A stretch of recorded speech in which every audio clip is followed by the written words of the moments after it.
हम एक ऐसे देश में रहते हैं जहां माइनॉरिटी होने यानी अल्पसंख्यक होने का स्टेटस पहले से ही तय किया जा चुका है। अब आप सोच रहे होंगे कि हमारे देश में माइनॉरिटी होने का स्टेटस इस बात पर तय किया जाता है कि उस देश की आबादी कितनी है और किस धर्म का कितना हिस्सा है उस आबादी में। भले ही हमारे देश में हिंदुओं की कुल आबादी 80% है, लेकिन अभी भी हमारे देश के 9 ऐसे राज्य हैं जहां हिंदू की आबादी 3 से 8% के बीच है। अब आप एक बार फिर से यही सोच रहे होंगे कि इसका क्या फायदा, मैं अभी इसके बारे में क्यों बात कर रहा हूं। आपको बता दूं कि इसके बारे में बात करना बेहद जरूरी है। अब जरूरी क्यों है और इस जरूरत के बारे में कौन बात कर रहा है, इस पर आज हम बात करने वाले हैं, यानी इंडिया न्यूज नेशनल बात करने वाला है। नमस्कार, मैं हूं आशुकेश तिवारी और आप देख रहे हैं इंडिया न्यूज का digital platform India news national. और आज मैं आपको बताने वाला हूं कि क्यों भारत के उन राज्यों में जहां पे हिंदुओं की आबादी कम है उनको महत्वपूर्णता देना, यानी उनको बाहर निकालना और उनके बारे में बात करना बहुत ज्यादा जरूरी है और उनके रिजर्वेशन को लेकर बात करना बेहद ज्यादा जरूरी है। अब सबसे पहले बात करते हैं कि यह बात शुरू कहां से हुई और किसने इस बात को उठाया।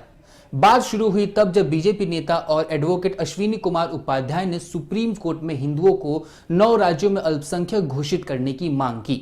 सुप्रीम कोर्ट में दायर अपनी याचिका में अश्विनी कुमार उपाध्याय ने कहा कि लद्दाख, मिजोरम, लक्षद्वीप, कश्मीर, नागालैंड, मेघालय, अरुणाचल प्रदेश, पंजाब और मणिपुर में यहूदी, बहाई और हिंदू अल्पसंख्यक हैं, लेकिन वो वहां अपने शैक्षिक संस्थान संचालित नहीं कर सकते हैं। संविधान में दिए गए अधिकार और सुप्रीम कोर्ट की व्याख्या के विपरीत ये गलत है और हिंदुओं के साथ अन्याय है। इसके बाद से सुप्रीम कोर्ट में केंद्र सरकार ने हलफनामा दायर करके इसका जवाब दिया। केंद्र सरकार ने जवाब में कहा कि राज्य अपने नियमों के अनुसार संस्थानों को अल्पसंख्यक संस्थानों के रूप में मान्यता दे सकते हैं। केंद्र सरकार ने हिंदू अल्पसंख्यक मामले पर दाखिल अपने हलफनामे में सुप्रीम कोर्ट को बताया कि जहां हिंदू या अन्य समुदाय अल्पसंख्यक है, वो राज्य उन समुदायों को अल्पसंख्यक समुदाय घोषित कर सकती है, जिसके जरिए वो संचालित हो सकते हैं, यानी वो अपने शैक्षिक संस्थान संचालित कर सकती है। इस बारे में केंद्र सरकार ने एक एग्जाम्पल भी दिया। केंद्र सरकार ने महाराष्ट्र और कर्नाटक के एग्जाम्पल देते हुए कहा कि जैसे कि महाराष्ट्र ने 2016 में यहूदियों के लिए धार्मिक और कर्नाटक ने उर्दू, तेलुगु, तमिल, मलयालम, मराठी, तुलु, लमानी, हिंदू और कोंकणी और गुजराती को भाषाई आधार पर अल्पसंख्यक घोषित किया था, वैसे ही अन्य राज्य भी अन्य लोगों को और अन्य धर्म के लोगों को अल्पसंख्यक घोषित कर सकते हैं। लेकिन वहीं अगली सुनवाई में केंद्र सरकार ने यह भी कह दिया कि अल्पसंख्यकों से जुड़े मामलों में कानून बनाने का अधिकार सिर्फ राज्यों को नहीं दिया जा सकता, क्योंकि इससे संविधान और सुप्रीम कोर्ट के फैसलों का उल्लंघन होगा। अब यहां पर आपको जानकारी के लिए एक बात बता दूं कि जिन 9 राज्यों की बात हम कर रहे हैं उन 9 में से 6 राज्य जम्मू कश्मीर, लक्षद्वीप, मिजोरम, मेघालय, मणिपुर और अरुणाचल में 2001 से 2011 के बीच में कुल हिस्सेदारी 6% तक कम हुई है। आपको बता दें कि वहीं मुस्लिमों और ईसाइयों की हिस्सेदारी बढ़ी है, मगर हिंदुओं को अल्पसंख्यक नहीं माना जाता है और ना ही उससे जुड़ी सुविधाओं का कोई भी लाभ उन्हें उन राज्यों में दिया जाता है। अगर उनकी आबादी को लेकर एक विस्तार में रिपोर्ट आपके सामने रिप्रेजेंट करूं तो वो कुछ इस प्रकार है। बताया जाता है कि जम्मू कश्मीर में हिंदुओं की आबादी 2001 में 30% थी, वही मुसलमानों की आबादी 67%। वहीं अगर बात 2011 की करें, यानी 2001 से 2011 के बीच में हिंदुओं की आबादी 2% घट गई, यानी हिंदुओं की आबादी जहां 30% थी वहीं 28% हो गई, वहीं मुसलमानों की आबादी 1% से बढ़ गई। ठीक कुछ ऐसा ही हुआ लक्षद्वीप में, जहां 2001 में लक्षद्वीप में हिंदुओं की आबादी 4% थी, वहीं 2011 में वो घट के महज 3% रह गई। वहीं अगर बात हम मिजोरम, मेघालय, अरुणाचल प्रदेश, मणिपुर, नागालैंड, पंजाब और यहां तक कि लद्दाख की भी करें तो इन सभी जगहों पे कहीं ना कहीं हिंदुओं की आबादी घटी है। मात्र लद्दाख में बताया जाता है कि हिंदुओं की आबादी बढ़ी है। वहीं पंजाब में 1% की आबादी बढ़ोतरी देखी गई है। नागालैंड में भी 1% की बढ़ोतरी देखी गई है, लेकिन अन्य धर्मों के मुकाबले इन सभी जगहों पर इनकी आबादी आबादी बेहद ज्यादा कम है, जिसको लेकर अभी मांग चल रही है सुप्रीम कोर्ट में कि जल्द से जल्द वहां पे लोगों को अल्पसंख्यक का दर्जा दिया जाए। और केंद्र सरकार ने भी कहीं ना कहीं अपनी बातों ही बातों में इस बात को दिखा दिया कि अगर राज्य चाहे तो वहां पे लोगों को धर्म के हिसाब से, अल्पसंख्यक होने के हिसाब से उन्हें अल्पसंख्यक होने का दर्जा दे सकते हैं और वो लाभ दे सकते हैं जो सरकार और केंद्र सरकार की तरफ से अल्पसंख्यकों के लिए जारी किया जाता है। लेकिन सवाल ये है कि ये चीज कितनी ज्यादा जरूरी है, अल्पसंख्यक होना कितना ज्यादा जरूरी है।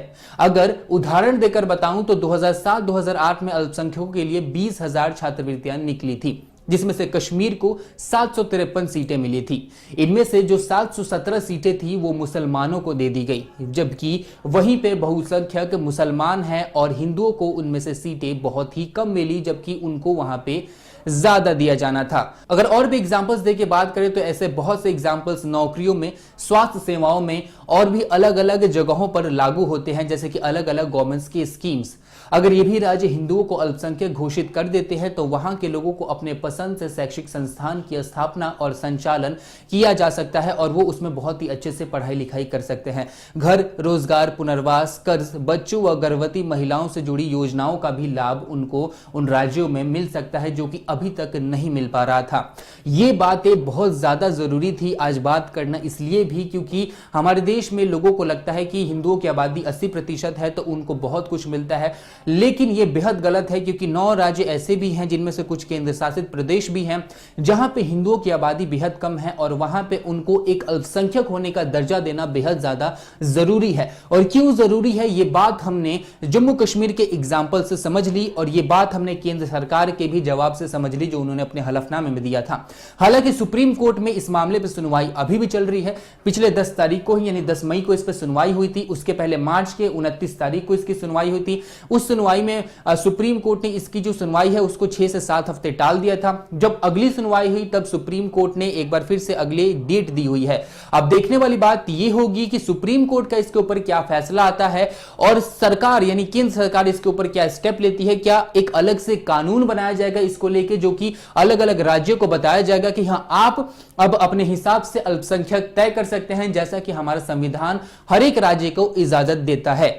आपका क्या कहना है कि क्या सच में अलग अलग राज्यों में अलग अलग लोगों को, अलग अलग धर्म के लोगों को उनकी आबादी देखते हुए अल्पसंख्यक का दर्जा देना चाहिए या फिर ओवरऑल कंट्री को देख के अल्पसंख्यक का दर्जा देना चाहिए? आप इस बात को नोट कर ले और कमेंट करके हमें जरूर बताएं कि आपकी राय क्या है।